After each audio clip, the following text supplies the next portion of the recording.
우리를 사랑하시는 하나님께서 예수 그리스도를 우리를 위한 대속제물로 보내주시고 십자가에서 화목제물로 받으시고 예수님 안에서 죄와 사망 저주 다 거두어주시고 부활의 의를 입혀서 하나님의 자녀로 영생케 하셨습니다. 하나님의 뜻대로 말씀 하나님이 이 땅에 오셔서 십자가에서 죽기까지 복종하심으로 하나님께서 우리에게 대한 하나님의 사랑을 확정해 주신 분이 예수 그리스도입니다. 하나님과 우리 사람 사이에 유일한 중보자는 예수 그리스도, 우리의 구원자는 예수 그리스도뿐입니다. 우리를 위해서 생명길을 열어주신 예수의 그리스도께서 마지막 시대에 살게 될 모든 사람을 위해서 장차될 일에 관한 복음을 우리에게 주셨습니다. 이게 바로 계시록의 말씀입니다. 하나님이 그종 선지자를 통해서 이 땅에 하나님의 말씀을 증언하고 그를 믿는 사람들을 구원하시기를 기뻐하십니다. 하나님이 전사를 보내어 그종 요한에게 지시하여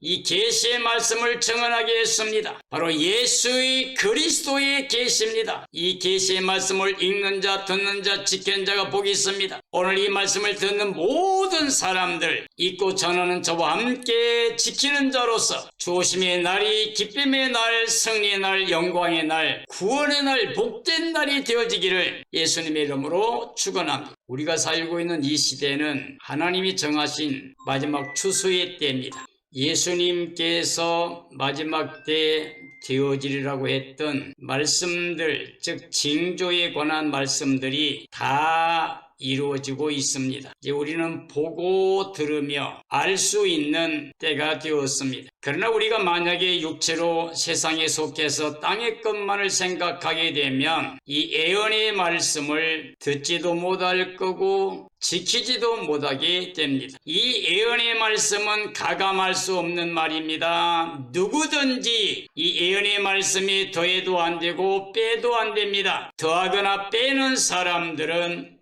하나님의 구원의 은혜를 잃어버리게 됩니다. 이 시대에 살고 있는 모든 그리스도인들이요, 예수 그리스도의 계시의 말씀, 이 생명의 말씀을, 진리의 말씀을 읽어야 됩니다. 들어야 됩니다. 함께 지켜야 됩니다. 이 예언의 말씀은 인봉하지 말라, 때가 가깝다고 그랬습니다. 다니엘서는 봉함하라고 그랬지만은 계시록의 말씀은 인봉하지 말라고 그랬습니다. 우리 모두 함께 이 말씀을 믿고 이 말씀대로 예비하고 있다가 주님의 날 구원의 영광에 참여할 수 있는 삶이 되기를 주님의 이름으로 축원합니다. 계속해서 드리는 말씀입니다. 계시록은 어려운 게 아니에요. 이 시대에는 다 열려진 말씀입니다. 계시록의 줄기는 7인과 7 나팔과 7 대접으로 세 줄기가 이어지고 있습니다. 환란의 시작과 점진적으로 더 강하게 진행되다가 마지막 용의 권세를 가지고 짐승 적그리스도가 강하게 42달 통치하고 하나님이 허용하신 기간이 끝나게 되면 우리 주님 예수께서 재림하시게 됩니다. 그래서 요한계시록 10장에서는 7째 천사가 소리 내는 날, 즉 나팔을 불려고 할 때 7째 나팔입니다. 마지막 나팔입니다. 이것이 울려 퍼지게 될 때 바로 그 전에 하나님이 그 종 선지자를 통해 선하신 복음과 같이 다 이루어질 것이라고 그랬어요. 11장 15절 이하의 말씀에 보면은 7째 천사가 나팔을 불었습니다. 그랬더니 하늘에 큰 음성이 나서 세상 나라가 끝났다고 선포합니다. 그리고 이제 우리 주님 그리스도의 나라가 되어 그가 세세토록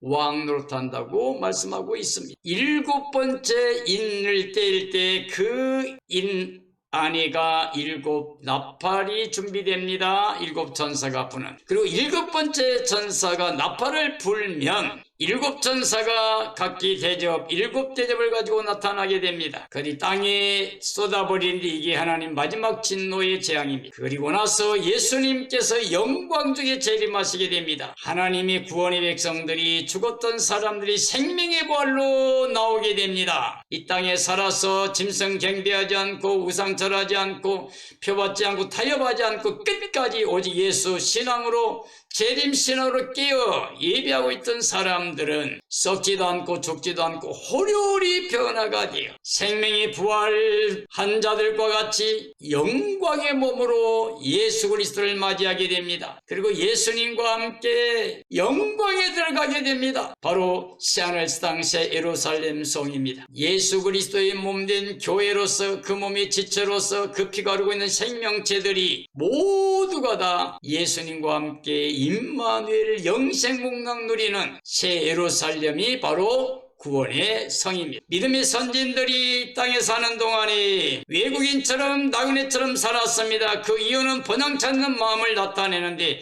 이 땅의 본향이 아니고 하늘에 있는 본향입니다. 그런데 하나님은 바로 그런 사람, 그런 믿음을 가진 사람들을 하나님 되심을 기뻐하시고 그들을 위해서 한 성을 예비했다고 그랬습니다. 히브리서 11장은 믿음장입니다. 믿음의 선지들이 다 그렇게 살았습니다. 그 하나님이 예비하신 성이 요한계시록에 나오는 새하늘새 땅 새 예루살렘 성입니다. 새 예루살렘 성은 신부되는 어린 양의 아내라고 그랬습니다. 그러므로 구원의 생명체가 바로 새 예루살렘 성입니다. 이 땅에 한번 태어났던 모든 인류 가운데 가장 복된 자들은 예수 그리스도의 신부되는 어린 양으로 새 예루살렘 성에 들어가서 구원의 영광을 누리는 생명체입니다. 계시록은 예수 그리스도의 계시고요, 전 성경의 요약과 결론입니다. 모든 복음이 완성이 된 하나님의 언약이 성취된 말씀이고요, 장차 반드시 되어질 예언의 말씀입니다. 예수님 재림의 복음으로 구원과 심판이 나타나게 됩니다. 그리고 결코 반드시 될 말씀입니다. 하나님 말씀대로 될 겁니다. 요한이 보고 들은 계시입니다. 이 계시는 가감할 수 없는 하나님의 뜻이고 말씀이고 진리입니다. 10장은 9장까지 6째 나팔이 울려 퍼지고 이제 7째 나팔이 불려지기 전에 7째 천사가 나팔을 불면 지금까지 선지자를 통해 선포된 복음과 같아 이루어질 것을 말하고 작은 책을 먹고 많은 백성과 나라와 방언과 임금에게 영원한 복음을 다시 예언하여야 된다는 사명을 주시고 있습니다. 10장은 힘센 다른 천사에 관한 말씀이 나오고 두 번째는 작은 책의 비밀이 나오고 7 나팔의 비밀이 알려지고 다시 예언해야 할 영원한 복음으로 이루어져 있습니다. 힘센 천사가 작은 책을 먹으라고 합니다. 한 발은 바다, 한 발은 땅을 밟고 있는 힘센 천사의 모습입니다. 계시록 10장의 힘센 다른 천사, 힘있는 천사는 예수 그리스도로 볼 수 있습니다. 이 힘센 천사를 예수 그리스도로 보는 이유는 본문의 내용과 본서의 다른 부분을 통하여 예수 그리스도 자신임을 보여주고 있기 때문입니다. 예를 들면 구름을 입으신다고 그랬어요. 구름을 입으심과 머리 위에 있는 무지개 등의 말씀이 이걸 보여주고 있습니다. 해 같은 얼굴입니다. 불기둥 같은 발입니다. 바다를 밟은 오른발입니다. 땅을 밟은 왼발 등은 모두 다 본서에 나타나신 예수 그리스도의 모습을 상징하기 때문입니다. 그 손에 펴놓인 작은 책도 지지를 받는 말씀이 됩니다. 그 손에 펴놓인 작은 책은 보좌에 앉으시니 오른손에 있는 책을 연상케 하므로 예수 그리스도라고 볼 수 있습니다. 즉 보좌에 앉으시니 오른손에 책이 닫혀진 상태라면 어린 양 되신 예수 그리스도께서 그 책을 인수하심으로 열려지는 것이므로 피조물이 아니라 예수 그리스도이심을 입증시켜주고 있습니다. 하나님의 손에 있는 두루마리 책은 하늘 땅 아래 그 누구도 취하지도 못하고 그 인을 떼지도 못합니다.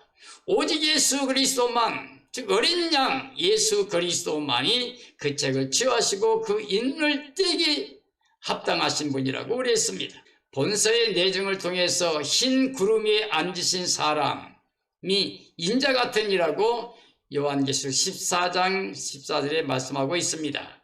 예수 그리스도를 추수하는 분으로 말씀하고 있습니다. 자, 알곡을 모아 드리는 예수님, 진노의 포도주 틀에 던지는 천사가 구분됩니다. 구름으로 옷 입고 오는, 구름을 입고서 하늘에서 내려오는 것은 그리스도 재림의 모형이라고 할 수 있습니다. 구름은 하나님의 임재의 상징이며 계시록에도 7번 나옵니다. 예수 그리스도께서 감람산에서 구름을 타고 승천하신 모습이 사도행전 1장에 나오고 있습니다.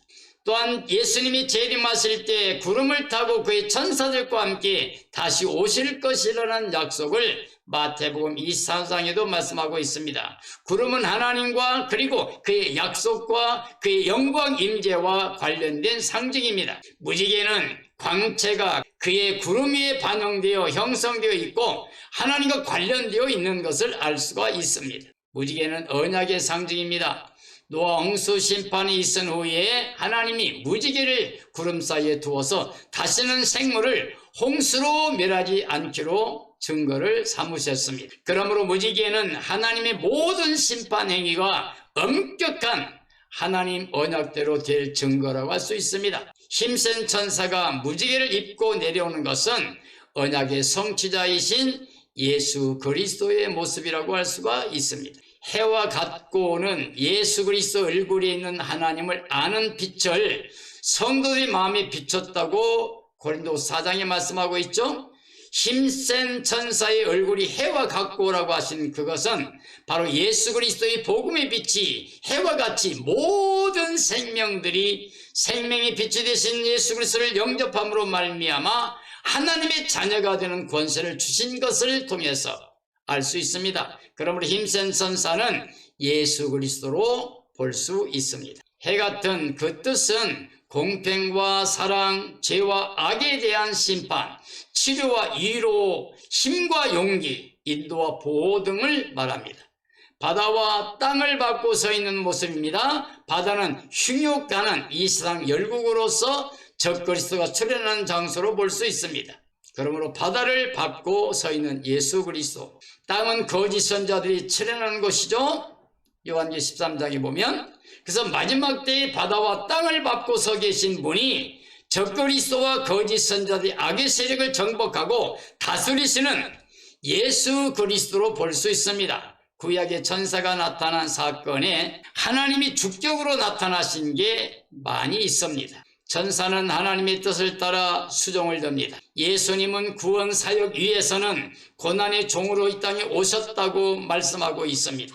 종으로 섬기시다가 마지막에 제물로 십자가에 죽으신 분이 바로 예수 그리스도입니다.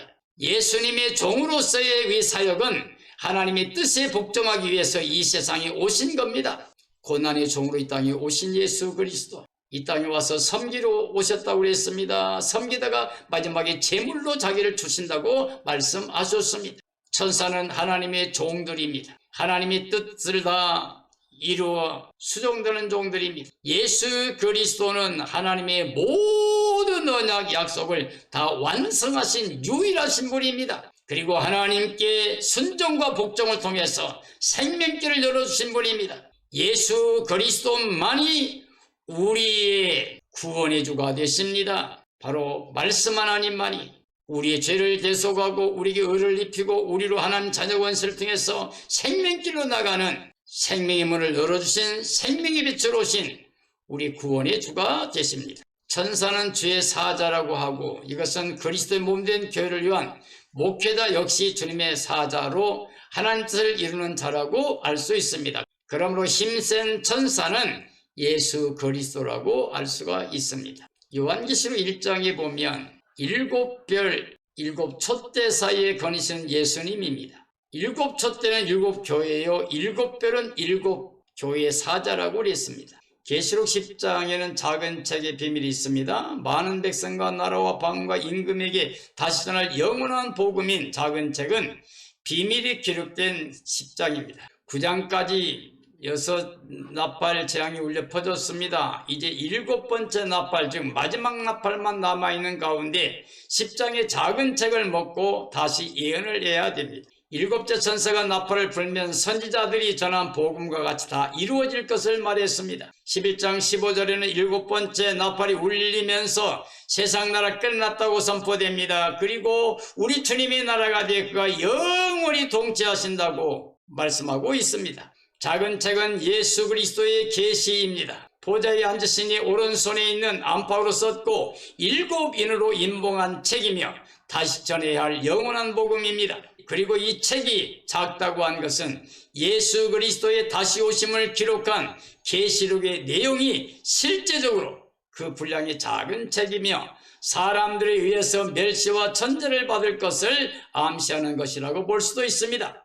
작은 자로 죽으시고 큰 자로 열매 맺으신 주님과 같이 이 작은 책은 하나님의 큰 구원의 역사를 드러내는 하나님의 계시입니다. 첫째, 힘센 천사의 손에 작은 책은 계시록이라고 할 수 있습니다. 계시 맞습니다. 힘센 천사의 손에 펴놓인 작은 책은 계시록을 상징하는 또 다른 표현이라고 할 수 있어요. 이런 성경에서 동일한 하나님의 말씀을 젖과 단단한 식물, 양식, 꿀 등으로 묘사하는 것과 같다고 할 수 있습니다. 그러므로 예수 그리스도의 계시, 보좌에 앉으시니 오른손에 있는 7인으로 임봉한 책, 작은 책, 영원한 복음으로 표현되고 있습니다. 작은 책은 천대받을 것을 암시하고 있습니다. 힘센 천사의 손에 펴놓인 작은 책은 하늘의 밀알로 땅에 떨어져 죽으시고 열매를 맺으시는 예수님과 같이 사람들에게 적게 여겨져서 배척을 받게 될 마지막 다시 전하게 될 영원한 복음입니다. 주 397년 칼타고 제3차 회의에서 정경으로 인정받을 때까지 많은 순환을 겪은 게 계시록의 말씀입니다. 작은 책의 특성을 기억해야 됩니다. 힘센 천사의 손에 펴놓인 작은 책은 8절 11절에서 보여주듯이 3가지 특성들을 지니고 있습니다. 이건 마지막 시대의 양식이라고 할 수가 있습니다. 갖다 먹어야 할 생명의 말씀입니다. 힘센 천사는 요한 사도에게 갖다가 먹어버리라고 그랬습니다. 그러므로 작은 책 계시록은 갖다가 먹어야 할 복음으로 장성한 믿음의 분량을 가진 자들이 취해야 할 절대적인 영생의 말씀이라고 할 수가 있습니다. 두 번째는 입에는 꿀같이 답니다. 그러나 배에는 쓴 복음이라고 그랬습니다. 작은 책은 갖다 먹을 복음으로서 예수님 재림의 영광을 보고 꿀같이 달게 먹지만 재림 소망을 바라보는 신앙으로 살아갈 삶은 쓴이 쓴 십자가와 같습니다. 주님이 입에 대셨던 잔과 같이 너무 힘든 것입니다. 그러므로 인내는 쓰나 그 열매는 달라는 말처럼 자기 부정 십자가 지고 주님 따르는 인내로 십자가를 져야만 됩니다. 다시 예언하여야 할 영원한 복음입니다. 작은 책은 많은 백성과 나라와 방언과 임금에게 다시 전하여야 할 예언이라고 했습니다. 이는 이 천국 복음이 모든 민족에게 증거되기 위하여 온 세상에 전파되리니 그제야 끝이 오리라고 했던 마태복음 24장에 예수님께 하신 말씀을 이루는 것이라고 볼 수가 있습니다. 이는 계시록의 복음이 최종적인 진리라고 하는 것을 증명해 보여주고 있습니다. 10장에서 보여준 한 가지 중요한 비밀이 있습니다. 전 인류 역사의 구원의 비밀을 보이고 있습니다. 그것은 7번째 천사의 나팔 비밀인 바울 사도의 마지막 나팔과 같은 의미가 있습니다. 바울은 고린도전서 15장에서 마지막 나팔이 울려 퍼지게 되면 그리스도 안에 죽었던 사람이 생명의 부활로 나온다고 그랬습니다. 그리고 살아서 믿는 사람들은 썩지도 않고 죽지도 않고 호련히 변화가 되어 생명의 부활체로 변화되어 주님을 맞이한다고 되어 있습니다. 그 마지막 나팔에 부활되고 변화 성도의 구원이 영광이 나타납니다. 근데 이건 마지막 나팔이 요한계시록에 나오는 7번째 나팔입니다. 7번째 나팔에 선지자들이 선포했던 복음과 같이 이루어진다는 말이죠. 주님 재림으로 이 세상 역사는 끝날 것을 말해줍니다. 이 세상이 우리 주와 그 그리스도의 나라가 되어 그가 영원히 통치할 것이며 그 국권은 영원히 바뀌지 않는다고 말씀하고 있습니다. 10장에서 예수 그리스도가 직접 바다와 땅을 밟고 이 작은 책을 갖다 먹고 다시 예언하여야 된다고 말하고 있습니다. 이 작은 책의 비밀, 바로 계시의 말씀, 이걸 읽는 자, 듣는 자, 지키는 자들이 복이 있습니다. 계시록을 봉함해 두면 안 됩니다. 우리 마음을 활짝 열고 삶을 열어서 예수 그리스도가 우리 마음과 가정과 삶의 주가 되게 하시고 깨어 예비하고 있어야 됩니다. 바로 주 재림의 영광을 바라봐야 됩니다. 바로 그날의 생명의 부활, 변화체로 그 영광에 참여할 수가 있습니다. 이게 우리의 소망입니다. 전인류 역사 이래 바로 아담 때문에 잃었던 모든 것을 예수님 안에서 우리가 다 얻어 누릴 수 있는 구원의 영광입니다. 사랑하는 그리스도인들이여, 지금 우리가 살고 있는 이 시대는 재림의 날이 다가오고 있는 때입니다. 우리는 정말 깨어 예비하고 있어야 됩니다. 신부단장하고 깨어 있어야 됩니다. 재림의 날을 간절히 사모해야 됩니다. 이 비밀의 말씀, 진리의 말씀, 이 계시의 말씀을 믿어야 됩니다. 우리는 예수 그리스도만이 마음과 가정과 삶의 주가 되게 하여 임마누엘 삶을 살다가 주님 오실 때 우리는 임마누엘 영광에 들어가야 됩니다. 오늘의 말씀을 통해서 결론을 내리려고 합니다. 예수님 초림 때도 복음을 전했습니다. 이게 씨 뿌린 비유입니다. 예수님 재림 때의 복음은 추수의 복음입니다. 예수님 초림의 복음 때는 곡식, 가라지 공존했습니다. 그러나 예수님 재림의 때는 가라지는 태워버리게 됩니다. 초림의 복음은 그물 치는 복음이라고 하며 재림의 복음은 고기를 고르는 무엇 드리는 복음이라고 할 수 있습니다. 초림의 복음은 죽으면 영원 구원입니다.